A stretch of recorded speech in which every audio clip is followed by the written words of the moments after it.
Bruce Feldman joins us now from The Athletic. He's got an incredible piece out on the technology giving Josh Allen and Joe Burrow a big boost in their NFL careers with Jordan Palmer, who, Bruce, I keep thinking of him as Carson's brother, but I think that he's come a long way. So it's been a long time since I've seen you. How are you?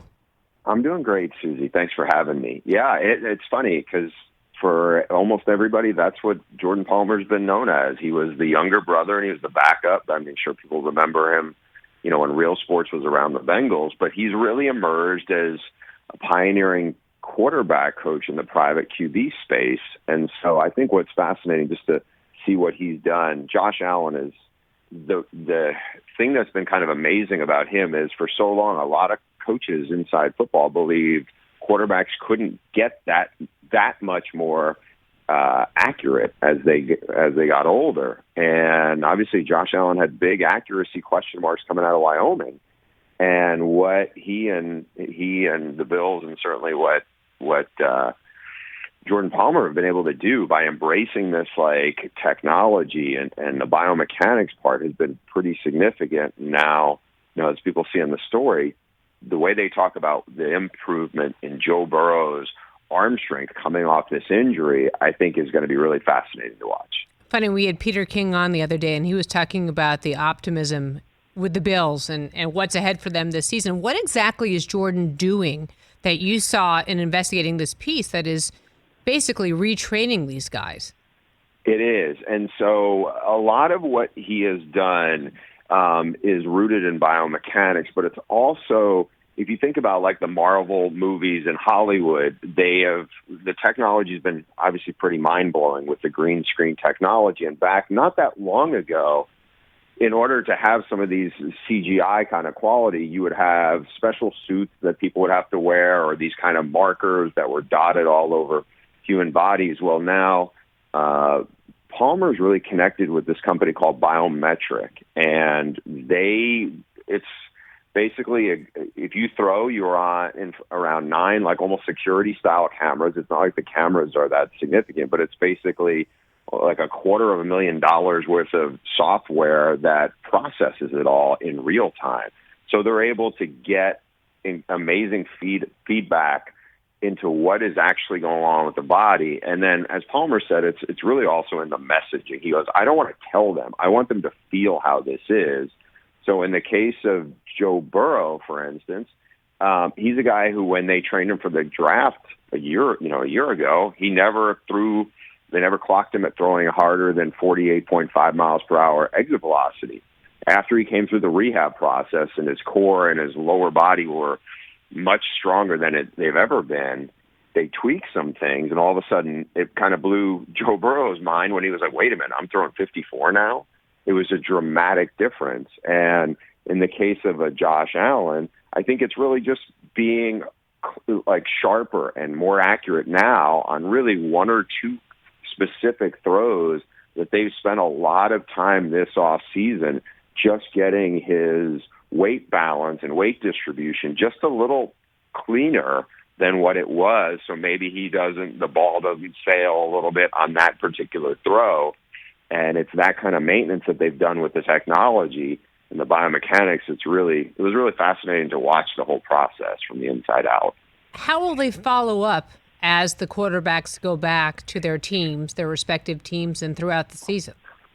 Well, this is one thing, whereas these guys are, they're like high-performance cars in a lot of ways. They know their bodies really well, and obviously Palmer's still connected, to these guys because of the relationships. But I think so much of it is in Josh Allen and also the coaches who work with him now. They know exactly what the tweaks are. And obviously nothing is foolproof if injuries happen and different things like that. But I think that what they're looking at is the difference between the Bills being a Super Bowl team at this point is maybe that one pass on a 3rd and 13. If he hits it and he's on the money, it can be a touchdown. If not, they're punting, and maybe that could be the difference. And so, talking to Jordan Palmer a lot about that, and he has spent so much time with Josh Allen on this. He was like, to see where he's come from the guy who was at Wyoming, who is, a lot of people had a lot of questions about his accuracy, to where he is now, where he almost won an MVP. And it's not even that long. It's 3 years. So I think to see that all those steps, I think they feel like, all right, you've got to keep working and keep checking off boxes. And now, like I said, if they feel more confident in these like one or two particular specific throws that they've really tried to re-engineer and tweak. He feels like a guy who completed 69% of his passes, maybe in the mid-70s this year. It's going to be fascinating to watch him now on 3rd and 13. I'm going to watch the games and look for those passes and see, because you're going to have explained to us through this article in The Athletic of what to look for, and you're absolutely right. Love to turn to college football and get your thoughts, Bruce Feldman, on this super conference that's emerging with the SEC in Oklahoma and Texas. Yeah, it's gone such a crazy turn in the last week. So in the short part of this, so Texas and OU really were the two programs that drive a lot of the money and the eyeballs when it relates to the TV viewing audience for the Big 12. Obviously, those are the blue blood programs there. Oklahoma's had a lot of success in recent years with Lincoln Riley. Texas has been really up and down, but not all that up. This thing has been in the works for a while. We've obviously heard a lot about it in the last week. Everything I'd heard from talking to people around the Big 12 is okay. ESPN and Greg Sankey have really been in the middle of all this. They've been taking some financial models and see that this is a big shift that is going to happen at the top of the food chain in college football. To me, what's really interesting here is Greg Sankey, the SEC commissioner, was on a small working group with the AD of Notre Dame, another group of 5, Commissioner Craig Thompson from the Mountain West, and then the fourth person is Bob Bowlesby, the commissioner of the Big 12. They had spent a long time, months and months, secretly talking about how to expand the playoff or what to do with the playoff. So while all those conversations were going on, all those meetings, Greg Sankey was basically not divulging or, keeping Bob Bowlesby, the commissioner of the Big 12, in the dark about the moves he was plotting, which were basically going to gut the Big 12 and the Big 12's identity as we all know it. I mean, that's it's a really stealthy, really spicy stuff that was at the core of all this that's going on right now. And there's a lot of more dominoes that are going to keep toppling over from here. By the way, that's your next book. FYI, that's your next book. What's going to happen to Notre Dame? Notre Dame is as usual, is in a strong financial position. They have a lot of leverage in terms of, if the Big Ten decided it felt like it was in its best interest to expand, Notre Dame would be a big target.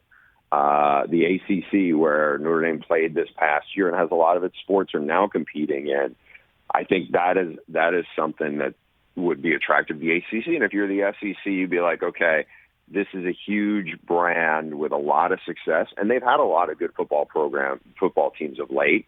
I think they would be attractive to the SEC. And from what I was told, Notre Dame was part of a financial model that Greg Sankey and ESPN had projected in this process. So, my guess is Notre Dame is going to sit back and see what exactly is the best. They love the idea of being unique and independent. Can they sustain it at the same level going forward if there are really two superpower conferences? Let's say one is obviously the SEC, the other one is some version of the Big Ten. After that, I don't know what USC, which doesn't have as much bargaining power as Notre Dame, but still has a lot. And I think, one other thing I've heard that is significant, but it factors in for Notre Dame, is some of these other conferences, especially the Big Ten. The Big Ten wants to be in business with AAU, high academic accredited institutions, and Notre Dame is that. So that just only adds another chip in their pocket. But to see how they decide what's in their best interest, that's like many of the TBDs, but that's a big domino out there. What do you think the end game will be? I think you're going to see a lot more movement. I also think you are going to see a bunch of schools that were previously aligned with powerhouse programs in big conferences, meaning if you're a Big 12 program and that's a Power 5 league, you were in the same league and still technically for now are with Texas and Oklahoma, you were seen as not a mid-major program. I think what we're finding out, and what a lot of people in Greg Sankey's orbit already know, is if you are not one of those blue blood big TV brand programs, that's the differentiator. So, for instance, while Oklahoma State or Texas Tech, they have played these other two elite programs for years, and they have leveraged some of that because they get the TV money. But I think when it comes to the reality, when you study those TV numbers, and again, that's where a lot of this money comes from, most of it, is they're probably closer to AAC programs, to Tulsa and to, I don't say, like Cincinnati, than they are to Texas and Oklahoma, or than they are to Ohio State and Alabama. Because even in the games, Oklahoma State plays Oklahoma in their big Bedlam game. That gets a lot of attention. If Oklahoma State is playing Texas Tech or is playing Baylor or is playing Kansas State, it just does not have the same appeal, and that is a harder sell for the TV people who are going to be, footing the bill for this. And so that's the part where I think you're going to see a bunch of these programs get squeezed, because they will not be able to command the same price or anywhere near the same price that what you're going to see from the SEC, going to see from the Big Ten. And it's going to be survival of the fittest, and that's going to have a lot of unintended consequences all the way down the line from this, too, I think. Well, Bruce Feldman, isn't that how it always is? I mean, when you hear Nick Saban talk about Bryce Young, his quarterback, and about how he's going to be making $1 million before he even basically steps on the field, and how hard it is going to be with the discrepancy of the other kids in his team, it's all about money. And we talked about this yesterday. Chris Brockman and I were talking about tradition, and I love college football. I miss the traditions of it, and I always found that to be one of the most appealing things about it. But isn't this going to be, Bruce Feldman, just more of the rich get richer and the bigger teams will just get more money and more attention? How will this keep college football competitive? I'm not sure it will in the same way. Like what you said a minute ago, the rich get richer, that is exactly what's going to happen. And I talked to, there was a Pac-12 Media Days were yesterday out in Hollywood, and there was a lot of talk in the, in the lobbies and in the hallways of what exactly does this mean. And one of the administrators at one of these programs had made the case, with all these financial resources and the windfall of money that is going to just, blow through some of these heavyweight programs or programs with these big deals, that it's going to change. And I was like, well, how much money are we, you're talking about coaching salaries. And so are we going to see coordinators making $4 million a year at some programs now, whereas that'll be double what head coaches will make in a lot of places? I mean, the coaching salaries have blown up so dramatically in the last 10 years, really even the last 5 years, that if you're talking about where the TV money is going to go, I mean, because already you're seeing, like the facilities kind of war games of just how much more money are they throwing into this left and right. And yeah, there's great resources for student athletes on these campuses, but when you start talking about all the other stuff that's coming with it, I don't know how how a lot of the other ones they're not going to be able to compete with that, because they're pushing the money so the money's going to go in such a haves and have-nots space that it's going to, I don't want to say it's going to change the game to the point where fans won't recognize it, because at the end of the day, it's still going to be football, college football on the field. But I think what you're going to have is a lot of programs are going to be marginalized.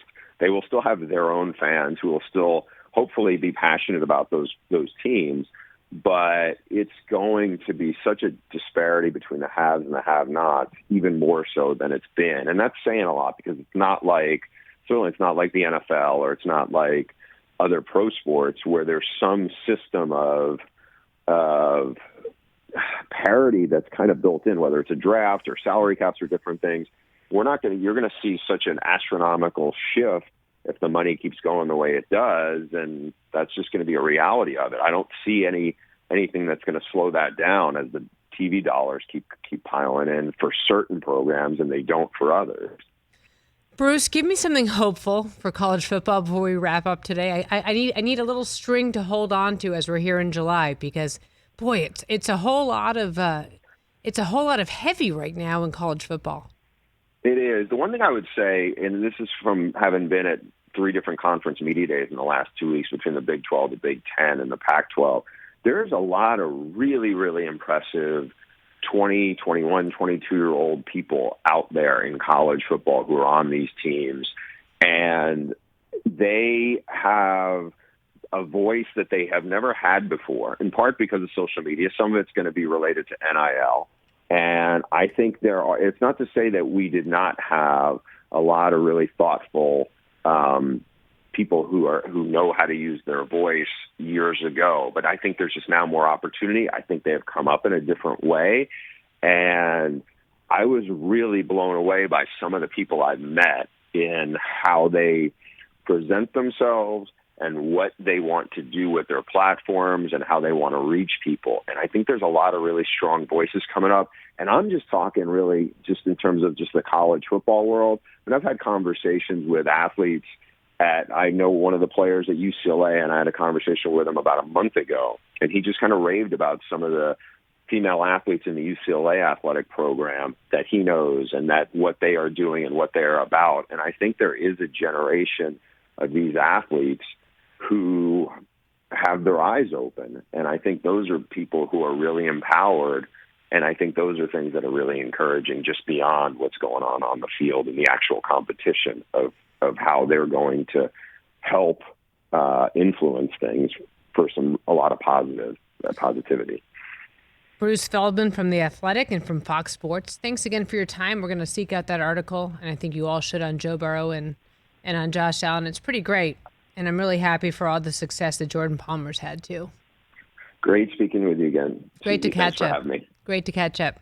Hey, you watched all the way to the end. Thanks for that. Watch more right here.